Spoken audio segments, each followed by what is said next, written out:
Welcome to In Conversation, part of Thinkers50's celebration of International Women's Day. I'm Sarah Green Carmichael, an editor and columnist of Bloomberg Opinion, and I'm joined by Dr. Laura Morgan Roberts. She's a professor at the University of Virginia's Darden School of Business. She has published over 50 research articles and teaching cases and is the editor of 3 books, Race, Work, and Leadership, Positive Organizing in a Global Society, and Exploring Positive Identities in Organizations. Laura, thank you so much for joining us. So glad to be here, Sarah. I'm obviously very excited to talk to you. And I think especially because after this wild year that we've just been on, there's a lot to discuss. Yes. I feel like we have to start with the pandemic because it has so profoundly influenced the year we've just lived through. Women have lost their jobs in droves. The Black community has been hit especially hard, both by the virus itself and the economic effects. I'm just wondering, as we start our conversation, what sort of structural changes would you like to see so that when the next pandemic hits, this sort of thing doesn't happen again? Yeah, Sarah, I think this is so important. Structurally, we are witnessing the lack of access to high quality jobs, high quality medical care, and high quality education. And women of color are disproportionately affected by all 3 of those, and they continue to feed on each other. So when you're overrepresented in the high risk, low wage segment of the economy, then when calamities strike with the pandemic or the recession that we witnessed earlier in the 21st century, if you're a small business owner, you are more vulnerable to losing your job or to having to continue to work in high risk conditions with low wages and limited job security. So that creates a precarious position from a resourcing standpoint, for those women and for their families. It also means that they tend to live in housing situations that don't provide the best safety in terms of being in multi-generational households that are going to yield more spread of a virus or of the pandemic. We've seen that happening in Black and Brown communities because, again, of your income and your earning potential. You're living in the multi-generational household, and so that is just viral transmission, over and above the occupational exposure of working in frontline in healthcare, transportation, service industries, and what have you. But it also means that you're often concentrated in communities that have less secure tax bases, and so the support per pupil within public education systems is fewer. The student-teacher ratio is higher. Access to wireless internet and online instruction and support resources was also fewer. So again, what we're playing out here is how when women of color are in a more vulnerable economic situation, it has deleterious impacts for their own health, for the health of their families, and for the education of future generations. And we could extend out from there, but I just wanted to first articulate the interrelated nature of these challenges because COVID-19 has shown us how they all kind of feed upon each other. So to your question, what can we do in the future to remedy and alleviate? One thing that we can start with is access to jobs that are more stable, that provide more opportunities for growth and advancement. We need more funding and support for small businesses that are owned and operated by women of color and their family members so that they'll have a more secure base. And of course, within the communities in which they reside, we need higher quality medical systems and we need higher quality schools as well. Yes, you really, I think, sketched out how this is in many ways a perfect storm, that has attacked many aspects that are interrelated. And I think you sort of closed with a comment about school. And I think especially for any moms who are single moms, this has been a really difficult time, especially because, they don't necessarily have the option of dialing back at work to do homeschooling while schools are closed. And we know that women of color are more represented among single mothers. And I'm wondering if there's anything in particular you'd like to see happen to support these families where there's one earner as the head of household and she's in a really tough spot right now.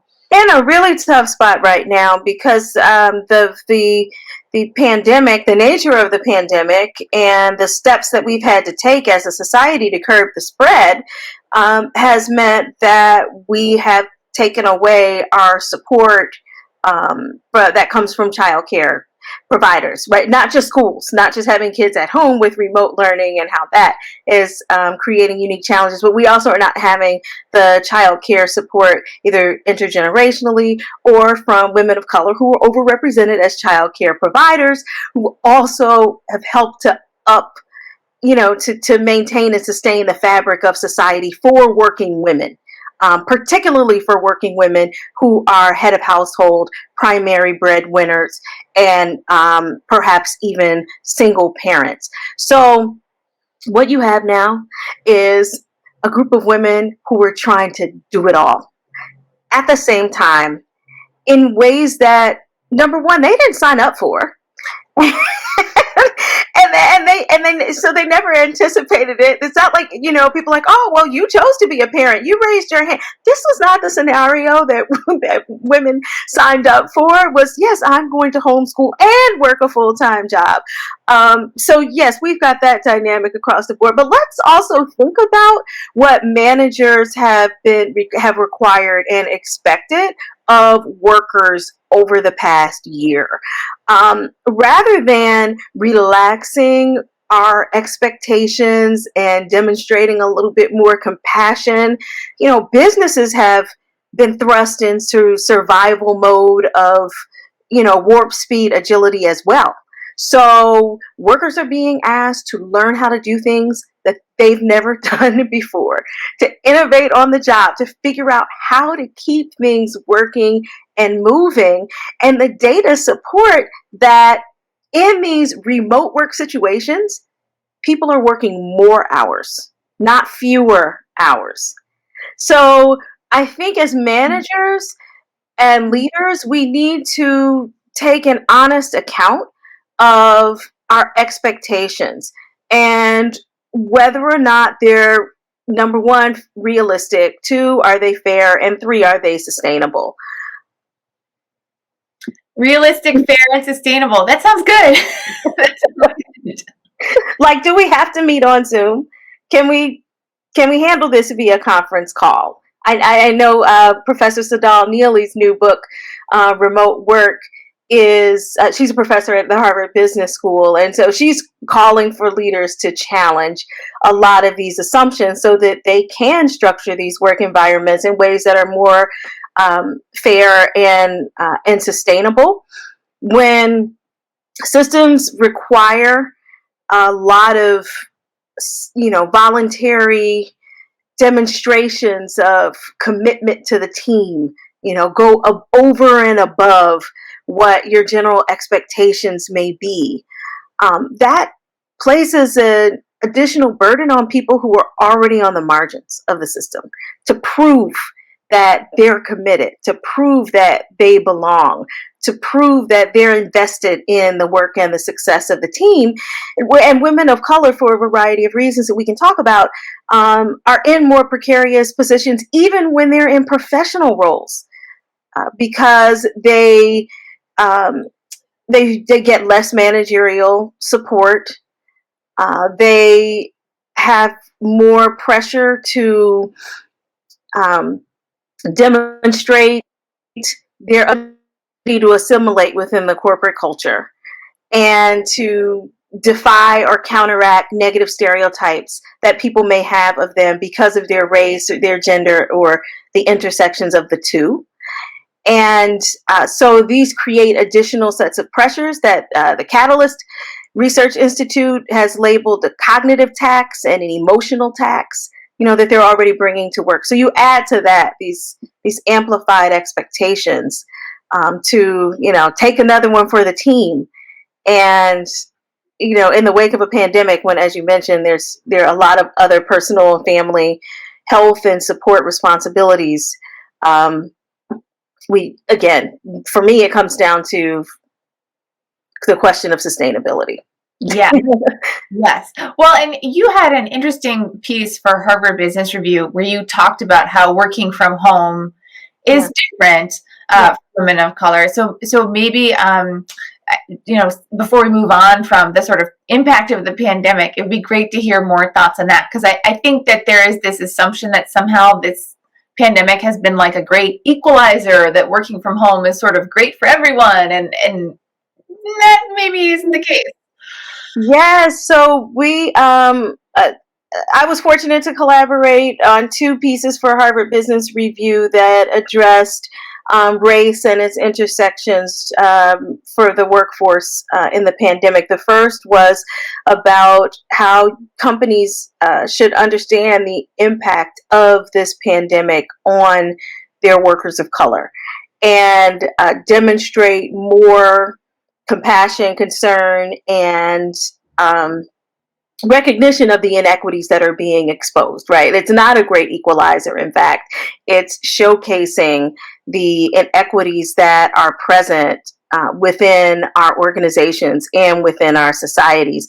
I co-authored that piece with Aaron Thomas, Michelle Kim, and with Courtney McClooney. And we published that article in, just to timestamp it, in late spring. Okay.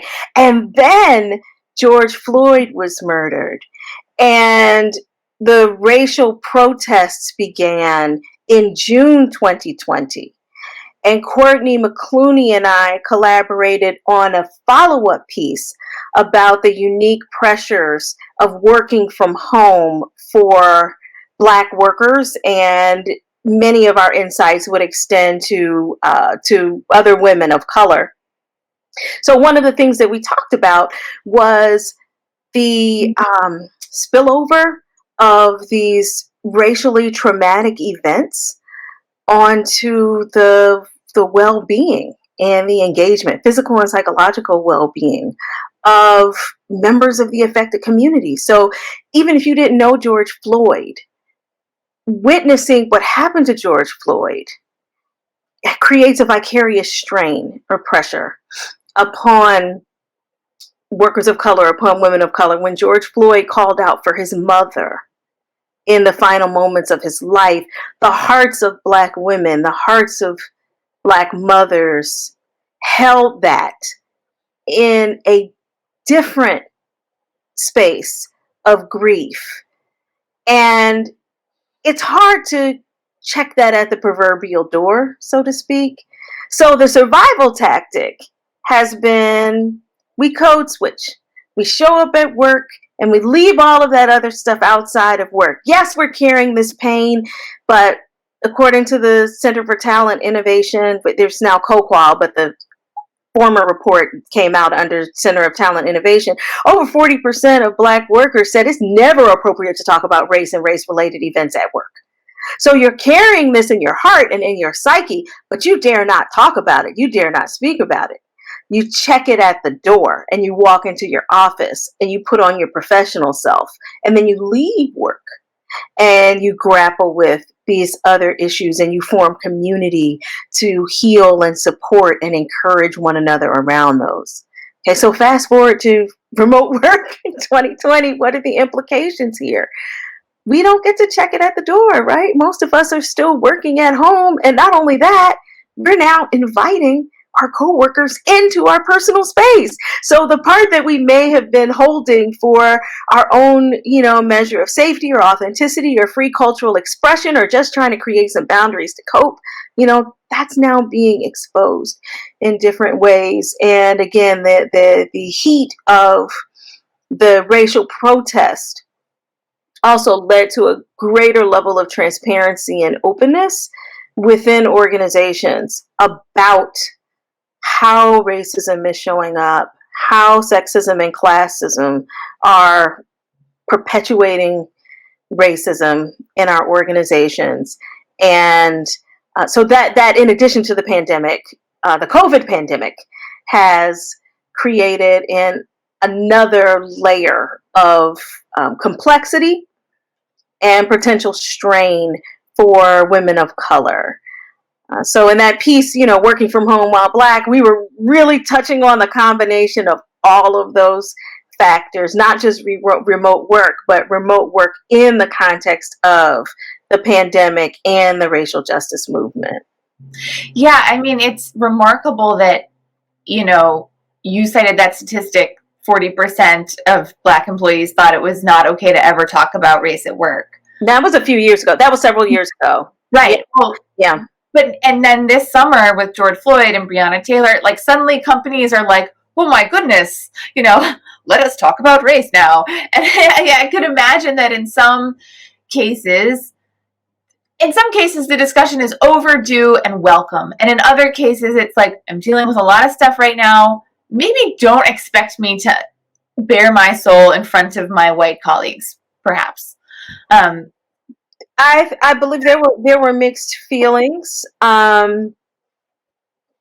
Racial protest movements have historically been a catalyst for greater opportunity, representation, and inclusion of marginalized groups in our organizations, not just at lunch counters or buses, but within the workforce, right? Coming out of the civil rights movement of the mid-20th century, was a greater integration in higher education, also greater integration in our workforce, and the implementation of EEOC policies and guidelines that would support protected classes of workers. So, historically there is, and we could go farther in history, but that's just going back 50 years or so, right? There's always been a connection between social protest for civil rights and human rights and organizations engaging in,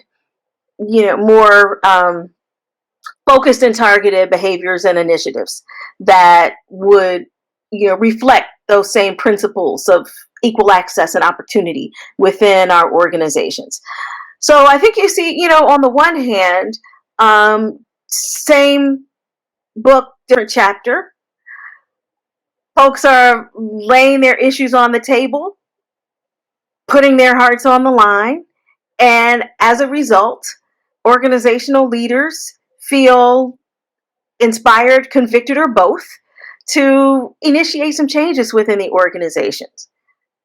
When you experience a connection between your activism, either through, protests, through social media, commentary, through just standing up and speaking your truth and sharing your story in a town hall for your company, but you're engaging in that activism and then you experience a positive consequence to that, you can say, it was worth it. I made a positive impact. Yes, it was risky. Yes, I made myself vulnerable. Yes, it was painful to tell my story, but it was worth it because I'm making things better for other people so they won't have to go through what I've gone through. I think what creates that heartbreaking experience that you're speaking to, Sarah, is when people feel that they were invited to show up and share their stories. And mind you, this happened in 2020 and even before in the workforce. They came and they showed their stories. They bared their souls. They spoke their truth. And are we going to take that up? Are we going to act upon that? Are we going to use that information to start to lead change within our organizations? Are we going to hold people accountable for the harm that has been imposed and endured for so long within organizations because of biases that are manifesting, conscious and unconscious, personal and structural? What's the end game here? Are we just showing up and bearing our souls and some people talk about or use the label. I'm sure you've heard trauma porn. They're saying you look at these videos now on social media and you see Black people being abused and violated and killed in the streets. You see people of Asian descent being attacked and assaulted in violent ways, in the streets in these weeks, and people can watch them over and over and share and share and share. But if we're not using that to mobilize social change and organizational change, we may be incurring more harm. Yeah, this summer, a lot of companies came out and made very public commitments to racial justice. And I'm wondering, here we are many, many months later. What do you see as any impact of those commitments? Were those commitments different from previous public commitments, or are we still, unfortunately, in the same place we were last year?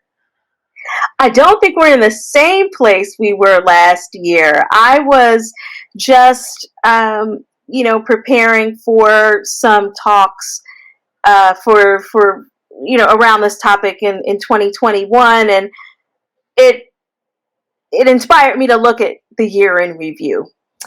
And I timestamped it with February 2020. And I pulled up a piece that Carolyn Fairchild of LinkedIn published in February 2020, where she said, it's time for organizations to stop ignoring race, essentially.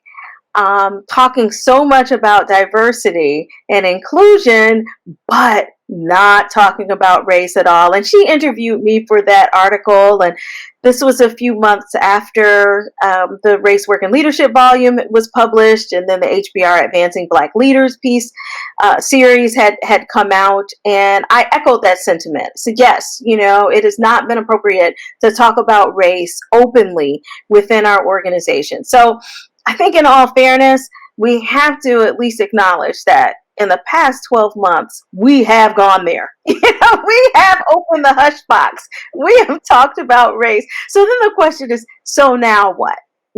Have we seen real changes take place? And in answering that question, I would just invite people to think about accountability on multiple levels. Like, we lay forth a lot of aims and ideals of who we aspire to be as organizations and as societies, but are we holding ourselves accountable toward achieving those aims? So here are just a few things that we could think about. One, transparency regarding racial representation, regarding the climate for inclusion and equality, regarding rates of advancement across levels. We saw, for instance, Deloitte released its first transparency report. Those kinds of publicly available data will help us to have empirically based conversations and not just rely on our assumptions or our anecdotes. A second important step, I think, is by proclaiming targets, establishing specific targets, not fuzzy ideals and aspirations, but quantifiable targets that are publicly shared so that we can track progress around reducing and remedying systemic inequality, whether it's related to hiring or promotion or how we're utilizing and sustaining our resources as we do, with climate.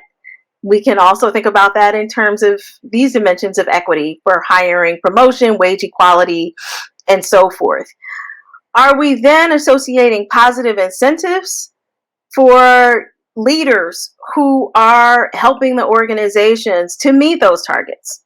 What's in it for them? What is the benefit if we value this? How are we acknowledging and rewarding organizational leaders for making these changes? So often we see, and this was a big movement in the past 6 months, placing people, I'm going to say that loosely, but overrepresented people of color and women of color in particular in roles as like chief diversity officer or diversity related leadership role. But if they don't have a budget, if there aren't, positive incentives in terms of, helping you advance in your career to more strategic roles, then it's hard to argue that this form of leadership is of the same degree of strategic priority and impact for the organization.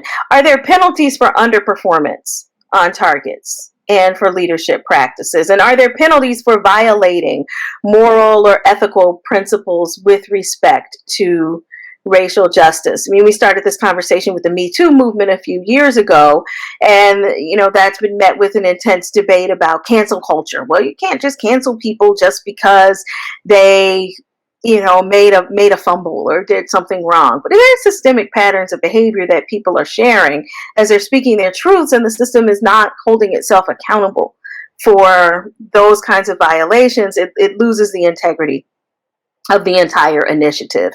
And then the last piece is, what are the frameworks that we are using to engage in this work? So we, even a year ago, were quite invested and enthusiastic in diversity initiatives that focus on unconscious bias, that focus on belonging and inclusion.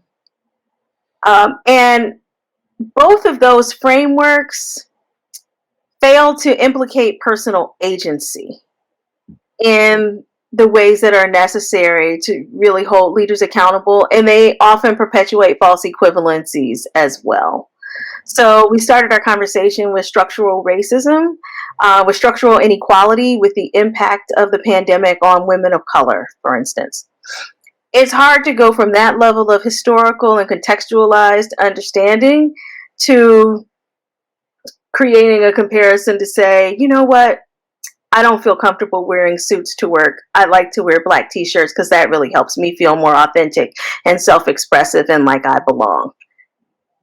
But that's where we often end up in our one-size-fits-all diversity and inclusion initiatives and organizations. So I think the more powerful initiatives that are being put in place now are those that explicitly center race and its intersections and keep that at the forefront of their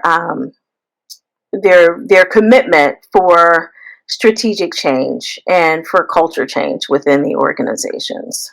Yes. So I think that is a great illustration of some of the ways businesses are shifting how they work on this, and also should be shifting if they're not already. Right, if they're not already. Yeah. Yes. Yeah. I also, I wrote a really interesting column for Bloomberg, also talking about the ways in which companies need to shift from a conversation of diversity as a sort of bottom line, this will improve your profits conversation, what makes teams smarter, more diversity, to really a moral conversation. And I wondered if you could elaborate on that, because I think that is a shift we are starting to see after a year of turmoil and conversation. I think it is. I mean, I agree with you. I would go back to, what drove people to the streets in June 2020 in over 40 countries in the largest, human rights protest movement, in terms of the scope and scale that we've seen in recent years. Every continent except Antarctica was represented with people, actively engaging in a racial justice movement, and then everything that I just highlighted around different initiatives that can, lead change and hold systems accountable. They were compelled and activated by that movement. That movement came from a sense of moral outrage. Not because someone said, I can increase my profitability by 0.5% if I add another Black woman to my team, right? So I think, when we center on the impetus and where the hearts of the people are in our world and our society, that will help us to align our focus and intentions. It'll remind us of our why, to break it down more carefully. Like, why are we doing this in the first place? How do we get here? And in so many ways, our fundamental why is rooted in moral concern. Now, the business case is around responsible leadership and stewardship to a wide range of stakeholders. And we want our businesses to do well while also doing good. And there are ways that diversity can help to enhance those performance and social based outcomes. But our word of caution here is that you can utilize a business case to justify many forms of exploitation that run at cross purposes with the human rights and civil rights that we're pursuing. So we have to be careful that we complement any business case or any instrumental view of diversity with a purpose-driven moral argument that helps us to advance social justice and human dignity. Not to throw it out the door altogether, but I'm a pragmatist just like the next person, but to use it in a conditional or complementary in a way that holds the conditions of moral regard alongside the implementation of that business case. Yes, that makes sense. You know, as I'm reflecting on our conversations thus far, I'm realizing that we have talked about a lot of like deep and hard stuff, and this year wasn't all bad. Like there were some bright spots that I want to hit on just before we conclude. And Let's do it. Okay, so some of the bright spots, I think, we have had some amazing women of color as role models this year. There has been, the work of Stacey Abrams, I think, in Georgia really, showed the impact one person can have. The work of vaccine researcher Kizzy Corbett, who's African American and helped develop the Moderna vaccine. She has been out front saying that she didn't want to be a hidden figure. She wants people to know that she helped develop this vaccine. And then we have a new Black female CEO of a Fortune 500 company after several years of not having one. Rosalind Brewer will be taking the reins of Walgreens, another company that's been really instrumental in sort of fighting COVID in the U.S. So, right. When you look at women like this and what they're achieving, what's your reaction to that, and how do you, what's the importance of having role models like that for a new generation to look up to? Oh gosh, I think the importance of role models is,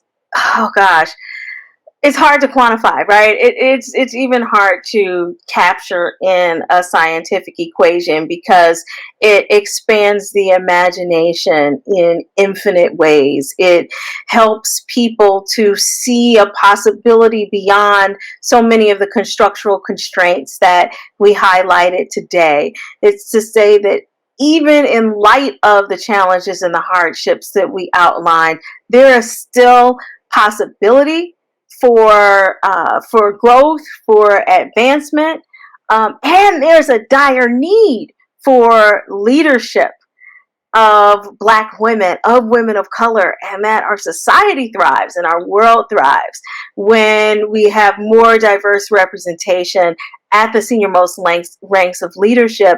Our current Vice President, Kamala Harris, stated that I might be the first, but I won't be the last. And I think that encapsulates the story with an exclamation point that it deserves. The last piece that I would highlight here is with the leaders that we are just named today. So many of them have worked in concert with others whose names we don't know and who haven't been called and who have worked behind the scenes in tireless ways. So Sarah Kaplan and I wrote a piece for Bloomberg with you, Sarah, on allyship. And I think that's been a critical part of the stories as well. Certainly with Vice President Kamala Harris and President Joe Biden, it took a diverse coalition to help to support and mobilize voices of over 80 million voters so that they would have the opportunity to lead and to address many of the structural challenges that we highlighted today. So allyship is key, but I'm delighted to see these women getting the opportunities that they deserve and that we desperately need them to undertake. Yes. So looking ahead to next year, we've just spent this bit of time sort of looking over what the last 12 months have brought us. Where do you hope we are a year from now? Oh, goodness. Well, a year from now, I hope that we have affordable access to health care. I hope that we have created an economy that provides the necessary subsidies for low wage workers who are often women of color who are responsible for providing for and raising our families. I hope that we are able to rattle off dozens of names a year from now, not just a handful of names of women of color who are in prominent leadership positions. I hope that we are working in multicultural coalitions where we understand that our collective aim is to maximize our individual and collective potential, and that we have to work together to do that. As our youth poet laureate Amanda Gorman reminded us just a month ago, and I'm paraphrasing a bit here, but it's not that our nation is broken so much is that the work of building the nation is yet unfinished. So I hope that a year from now, we have built a stronger nation together. And most of all, I hope that my own children are back in school and having play dates with their friends and going to trampoline parks and going to visit their grandparents and all of the things that they are desperately missing and we're all missing for our children and our families right now. Yes, 100% agree with you, Laura. Thank you. I hope so too. And I hope that we can all get together soon at some big management conference and breathe on each other and not worry about it. That's right. Well, thank you again for taking the time today, Laura. It was great to connect with you. And I wish you a very happy International Women's Day. Same to you, Sarah. Thank you. And many thanks to Thinkers50. Yes, thanks for having us and thanks for watching.